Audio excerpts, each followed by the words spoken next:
Hey, so you're thinking about grabbing the Kurzweil K2061? Good call.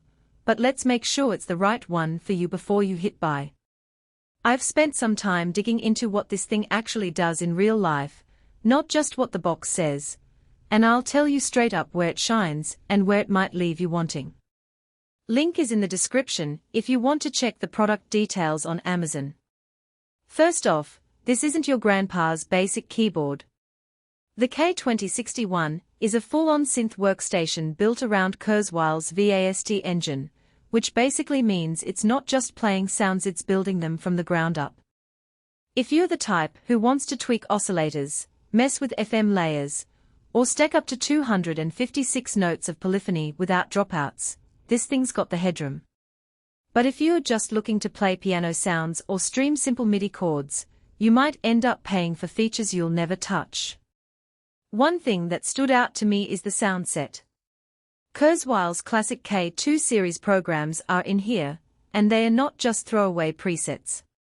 I've heard people use these synths for everything from vintage brass stabs to modern EDM plucks, and the engine actually responds well when you start digging into the aftertouch and velocity curves. That's not something you get on a lot of 61 keyboards in this price range. If you're into sound design or you're tired of synths that sound thin after the first tweak, this could be a game changer. Now, let's talk polyphony. 256 voices sounds insane on paper, but in real life, it only matters if you're stacking layers or running heavy effects chains. If you're just playing chords with a single patch, you won't hit the limit. But if you're the kind of producer who likes to layer a supersaw with a plucky bass and a drum loop, you'll appreciate that the engine doesn't choke.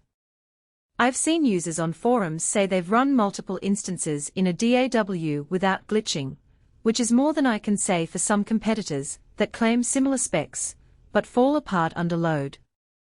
The two engines inside VA1 for virtual analog and the 6-op FM engine are where things get interesting. The VA1 side gives you that warm, analog-style thickness, while the FM side lets you go wild with metallic tones and bell-like textures. It's not as deep as a dedicated FM synth like a DX7, but it's more than enough for beefing up leads or creating evolving pads. If you've ever wanted to make a sound that sounds like it's breathing or changing over time, the FM engine here can get you close without needing a separate module. But here's the catch: this isn't a plug-and-play instrument. If you're used to keyboards that just work out of the box, the K2061 might feel like you're learning a new language. The menus are deep, the parameters are plentiful, and the manual is more of a reference guide than a quick start tutorial. I've seen people complain that it takes hours to dial in a sound they like, and if you're not into synthesis, you might find yourself sticking to the presets. That's fine for casual playing, but if you're serious about sound design, you'll need patience. Another thing to consider is the keybed. It's not weighted like a piano hammer, but it's got synth action and aftertouch, which means it responds to pressure after you press the key. That's great for expressive playing. Think of bending notes like a guitar, or adding vibrato by pressing harder, but it's not going to feel like a real piano. If you're a pianist looking for a stage keyboard, this isn't it. But if you're a producer or a performer who wants dynamic control over your sounds, the aftertouch adds a whole new dimension. Who should buy this?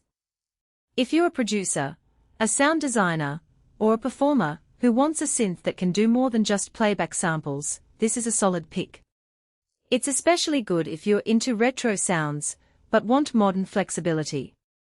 The polyphony and engine power make it a workhorse for live rigs or studio sessions where you need reliability and depth.